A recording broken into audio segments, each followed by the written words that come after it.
estamos en comunicación con Carlos Anaya. Él es ingeniero agrónomo y arborista certificado por la Sociedad Internacional de Arboricultura y es presidente de la Asociación Civil de Arboricultura. Hola Carlos, ¿cómo estás? Lucía y Federico te saludan. ¿Qué tal, Carlos? Lucía, Federico, muy buenos días, ¿cómo les va? Muy bien. Bueno, vos más que calificada para hablar de árboles, contanos cómo llegaste vos a estudiar sobre los árboles. Recién cada uno, con Federico hablábamos de nuestro vínculo con los árboles, que de repente nos dábamos cuenta que los teníamos más presentes de lo que pensábamos, pero contanos vos cómo llegás. Mirá, la verdad, yo soy ingeniero agrónomo y cuando empecé a estudiar agronomía me gustaba el tema de árboles, estaba entre lo forestal o la agronomía, y bueno, en Buenos Aires obviamente no había forestal, así que me dediqué a la agronomía. Y comencé con la agronomía y estaba trabajando en esos momentos para lo que era la Municipalidad de Buenos Aires, en sanidad vegetal. Y ahí me empecé a entusiasmar nuevamente con los árboles y me dediqué un poco más a los árboles, entré en relación con la que era la Sociedad Internacional de Arboricultura. Ahí fui a un congreso, el primer congreso que se realizara fuera de Estados Unidos, que era en Inglaterra, y luego me certifiqué como arborista y bueno, ya llevo desde el año 2000, 2001, no me acuerdo bien, certificado como arborista y trabajando más que como ingeniero agrónomo, como arborista, ¿no? A ver, y te pregunto, ¿cómo, a ver, la pregunta que tengo, ¿cómo es la vida cotidiana laboral de un arborista? Bueno, a ver, es muy amplio, depende a qué te dediques como arborista. Yo trabajé 36 años para lo que era la municipalidad y luego el gobierno de la Ciudad de Buenos Aires. Estuve a cargo del jardín botánico, del arbolado, de espacios verdes, y bueno, estaba en la gestión directamente de lo que era el arbolado. Claro. Eso por un lado. Por otro lado, hoy por hoy yo estoy retirado de esa situación y estoy trabajando como arborista en forma privada, y mi trabajo diario pueden ser en campos deportivos, canchas de golf, barrios privados, árboles privados, fundamentalmente, donde mi trabajo fundamentalmente consiste tras el llamado de un cliente, ver la situación del árbol, en qué estado está y darle las recomendaciones de lo que mejor puede hacer para mantener ese árbol. Bien. Normalmente la gente te llama porque lo quiere sacar, porque lo quiere podar. La gente en general es bastante intolerante con el tema de los árboles, a pesar de que la gente se abraza a los árboles. Y bueno, mi trabajo un poco es, a pesar de que no solamente me dedico a la consultoría, sino que tengo también a la parte operativa, es tratar de hacer lo posible para que el árbol la gente lo pueda mantener en la mejor condición posible para que pueda brindar el máximo de los servicios ecosistémicos para lo cual el árbol fue plantado, ¿no? Bien, a ver, te hago una comparación y vos decime si es aplicable a los árboles. Cuando uno habla de mascotas, uno dice, bueno, qué sé yo, si yo vivo en un departamento chiquito, no voy a tener un perro grande o voy a tener, digamos, ¿no? Uno dice esto. Con los árboles, la gente decide por sí misma muchas veces, ¿no? Es como dice, bueno, voy a plantar este árbol y no me importa si es nativo o no es nativo, si la raíz hace esto, si no hace esto. Hay una decisión muy particular ahí. ¿Cómo es? ¿Cómo funciona? En realidad debería pasar un poco lo mismo como con el tema de las mascotas, o sea, debería haber cierta responsabilidad o cierto conocimiento, y si no hay conocimiento, asesorarse al momento de plantar un árbol, porque normalmente hay un axioma básico en la arboricultura que es plantar el árbol correcto en el sitio correcto. Claro. Cuando ese axioma no se cumple, empiezan en el tiempo los problemas. Y los problemas son que, bueno, capaz que se fueron de escala, que las raíces están generando alguna interferencia, alguna rotura, pero bueno, fue por una mala práctica. La mala práctica pudo haber sido la mala selección de la especie, haber elegido un mal ejemplar en el vivero, o haberlo plantado mal el árbol. Claro, también. O pasó todo eso bien, pero de pronto lo gestionaron mal, o sea... Claro, la poda fue mal hecha. Exactamente. O sea, lo maltrataron con inadecuadas podas y demás, el árbol se desordenó, se desafectó, y bueno, ahí es cuando comienzan a haber problemas que normalmente no, las malas podas requieren más poda, ¿no? Es como una fábrica de hacer de generar podas. Ajá. Entonces, cuando no se conoce cómo reacciona el árbol, cómo va a reaccionar el árbol ante una poda, el árbol obviamente lo que hace, sabe más como árbol que nosotros, que el árbol, Sí. entonces sabe cómo reaccionar para llegar al equilibrio que perdió. Ese equilibrio que está dentro de su genotipo y el ambiente, y bueno, ahí está el gran problema, ¿no? O sea, cómo reacciona el árbol, que a veces reacciona de una forma que a nosotros no nos gusta, pero es como tiene que reaccionar para volver a llegar a su equilibrio. Claro. Claro. Y bueno, es entender un poco todo eso como para que el árbol genere los máximos beneficios y la menor cantidad de costes. Carlos, y en ese sentido te pregunto, porque hablábamos recién de esta cuestión de plantar árboles en lugares que no son propios para los árboles. Pero por ahí yo planto un árbol que en un ambiente propicio, pero el árbol vecino o el árbol cercano puede generar incompatibilidades. Digamos, puede que si tengo dos perros se lleven mal entre sí. Mira, normalmente no, o sea, no es así. O sea, los árboles se van adaptando al ambiente donde van creciendo. Y fíjate vos que si visitas un bosque, Sí. los árboles no es que están ordenaditos, simétricos, creciendo. O sea, no vas a ver árboles simétricos. Los árboles van creciendo, buscando espacios y adaptándose al medio, con lo cual ver un árbol asimétrico, un árbol torcido y demás no es un árbol para tenerle miedo o para que no nos guste su característica. Entonces, puede haber un árbol plantado, se planta otro alrededor, ese árbol se va a ir adaptando en función del ambiente que tiene, pero no es que va a existir incompatibilidad. Si hay incompatibilidad de pronto por algunas sustancias que algunos árboles segregan, que se llaman sustancias alelopáticas, que lo que hacen es que vegetales por debajo de ese árbol no crezcan, no germinen semillas, el pasto no prospere, por esa incompatibilidad que pueda haber. Pero no es prácticamente común incompatibilidades de que hace el crecimiento de otras especies. Puede haber algún caso muy puntual, muy contado, pero no es lo normal. Bien. Te pregunto, Carlos, también en ese orden de cosas, digamos, no es lo mismo, por supuesto, un árbol en una ciudad que, bueno, que en un lugar mucho más campestre, digamos, no es lo mismo plantar en un jardín que plantar en una vereda, digamos, ¿no? Esas cosas, digamos, obviamente que varían. Pero te pregunto así, ¿como árboles nativos o como árboles para ciudades? ¿Hay como una especie o especies que uno las recomiende más, que las recomiende especialmente? Digo esto también entendiendo al clima y atendiendo a un montón de cosas más, ¿no? Claro. Mirá, en realidad es un poco como que hay que desmitificar ese tema de nativo o exótico, ¿no es cierto? En el sentido de que los árboles son árboles y los árboles generan grandes beneficios o conflictos de acuerdo a donde estén plantados. Sí. Entonces de pronto fanatizarse con el tema de las nativas, hablando de un arbolado de alineación, el arbolado viario, el de las calles, Sí. donde de pronto quizás no tengas la especie nativa de tu región, Sí. de tu región, no confundamos el término nativo con que son nativas del país, o sea, de la región. Sí, sí.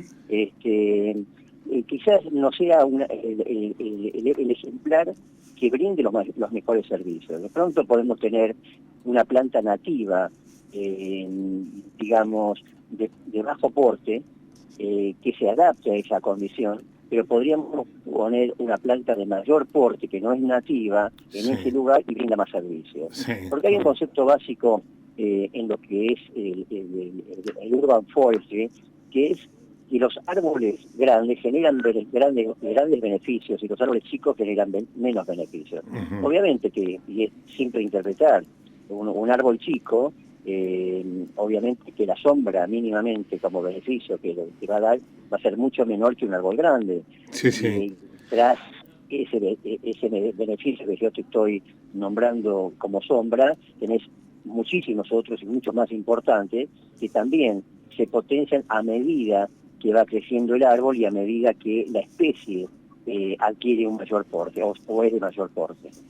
Claro. Sí, sí. Entonces no hay que circunscribirse a lo nativo o a lo exótico, sino que hay que hacer todos los esfuerzos posibles para tratar de conseguir el árbol, ya sea nativo o exótico, para un determinado lugar, que me brinde los mayores beneficios ecosistémicos para los cuales yo quiero que ese árbol esté plantado y cumpla esas funciones. Tal cual, tal cual. Pues es que yo decía esto de las mascotas y los árboles, digo, porque hay gente que de golpe te planta un árbol y dice, no, porque este árbol no sabes la sombra que da. Sí, pero de golpe después te lo escuchás años después y te dice, pero mirá las abejas que tiene, claro, o mirá, claro. Entonces dice, no puedo ir a la sombra Mirá, porque me claro, ¿entendés? Digo, tal cual. sí, Pero, sí. mirá, por eso somos impacientes y no somos tolerantes, y es como que queremos árboles de plástico, ¿no? O sea, Claro, árboles que nos generen beneficios, pero que no nos generen molestias. Uh-huh. Y eso es lo que hay que poner en la balanza.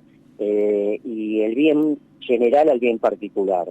Esa rama me puede molestar, pero ¿para qué lo voy a podar si esa rama está cumpliendo una función y en todo lo que es el árbol, y sumando árbol, el bosque urbano, es lo que genera el beneficio a la comunidad?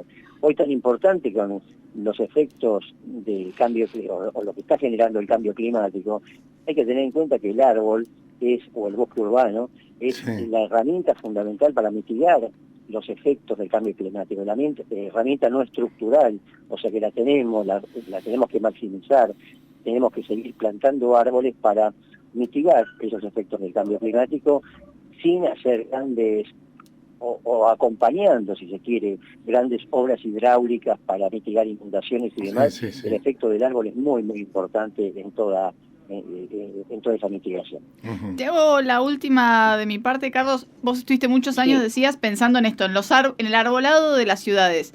Y recién hablábamos con Sí. Federico, viste que uno, no sé, por ejemplo, dice, qué lindos que son los jacarandá en la ciudad, pero por el frentista que no sé, se le llena de florcitas y demás. Uno Claro. como ciudadano, digamos, ve lo que es lindo o lo que le molesta a uno.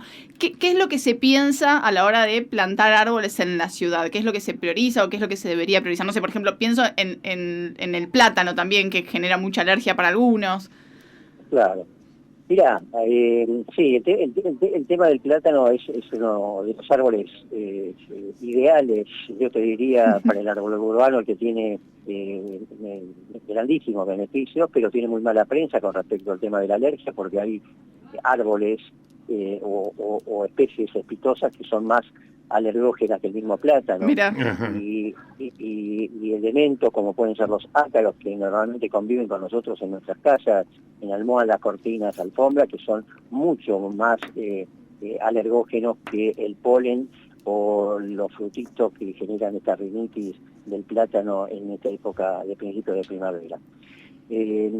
Lo que hay que maximizar es un poco lo que te decía, o sea, hay que hacer un estudio consensuado que no solamente es el arborista, es el urbanista, es el ingeniero, es el arquitecto, donde hay que priorizar qué es lo que se pretende de la ciudad y cuáles son los beneficios o las carencias que tiene esa ciudad desde todo punto de vista climático, ambiental, como para mitigar esos efectos negativos con el arbolado.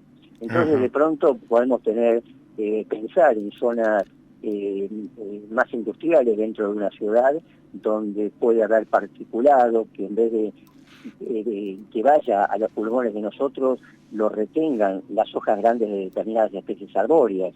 Ajá. Ver si ese particulado es a lo largo de todo el año o en determinados meses, y ver qué especies en esos meses tienen hojas para que ese particulado quede retenido. O sea, ver un poco las debilidades que puede afrontar una ciudad, una región, un área, para elegir la especie más idónea que pueda satisfacer esas necesidades. Y por supuesto dentro de lo que es el microambiente de la ciudad, que se pueda adaptar a esa vereda, a ese ancho de vereda, a la construcción, al tipo de tránsito, a la altura vehicular, como para hacer un adecuado Claro. manejo y una adecuada selección de la especie. Está bien. Yo cierro, Carlos, agradeciéndote y te pregunto esto, pero porque me quiero sacar la duda de si es verdad que los meses sin R son los meses de la No. poda. Mirá, es un mito que está lamentablemente bastante instalado y hay que desterrarlo A ver. totalmente. O sea, los árboles no es que se podan en los meses sin R, los árboles no es que se podan en invierno. Todos los árboles tienen un ciclo, una fenología diferente, y cada árbol se poda en una época adecuada, teniendo en cuenta el estado del árbol, la edad del árbol, si está estresado o no está estresado, el diámetro de los cortes adecuados que se debe hacer y el porcentaje de copa verde que se puede llegar a retirar. O sea, eso depende de cada especie. Normalmente, lo más adecuado es la poda hacia fines del invierno, o sea, hablando de especies caducas, Sí. la poda hacia fines del invierno, antes de la brotación, porque estamos con una ventana de tiempo muy corta para la brotación, donde se activan los tejidos de crecimiento, y en ese crecimiento también está el cierre de heridas, con lo cual el cierre de la herida es mucho más rápido, y la vulnerabilidad de la planta que haya una infestación o se demore mucho el cierre de esa herida para que haya más probabilidad de infestaciones sea más baja. Con lo cual, si uno tuviese un árbol en su jardín, caduco, lo ideal sería podarlo hacia fines de invierno, principios de primavera, antes de la brotación. Perfecto. Cuando estamos hablando de ciudades donde Sí, no sí, podemos dejar todo a último momento porque tenemos de pronto cientos o miles de árboles a podar, bueno, hay que tomarlo con un poquito más de calma, pero a lo largo de todo el año se puede podar, siempre y cuando se cumplan ciertas pautas, como las que te decía, no podar más de un tanto por ciento de la copa verde, no podar árboles estresados, no podar cuando el árbol esté brotando y no podar cuando el árbol esté en senescencia. O sea, en otoño los caducos que cambian de color del verde normal a los amarillos, a los ocres y demás, que es el momento que están almacenando todo el contenido que tienen en sus hojas, lo están transfiriendo a la zona de reserva para la próxima brotación. Espectacular. Carlos, te agradecemos muchísimo este rato con nosotros. Hemos aprendido, la verdad que hemos aprendido. Bueno, les agradezco a ustedes el llamado y bueno, esto es cuestión de difusión y que la gente vaya entendiendo poco a poco este tema de los árboles para que los árboles tengan un mejor cuidado, seamos un poquito más tolerantes con los árboles y apreciemos más. Y por nosotros mismos también, y por nosotros mismos. Tal cual. El concepto final es: el árbol es salud pública. Claro, no hay ninguna duda. El árbol es salud pública. Así es. Con lo cual, si nosotros no cuidamos los árboles, no mantenemos los árboles, estamos descuidando nuestra salud. Así es. Gracias, Carlos. Muchas gracias, Carlos. A ustedes, chicos, muchas gracias. Que tengan buen día. Igualmente.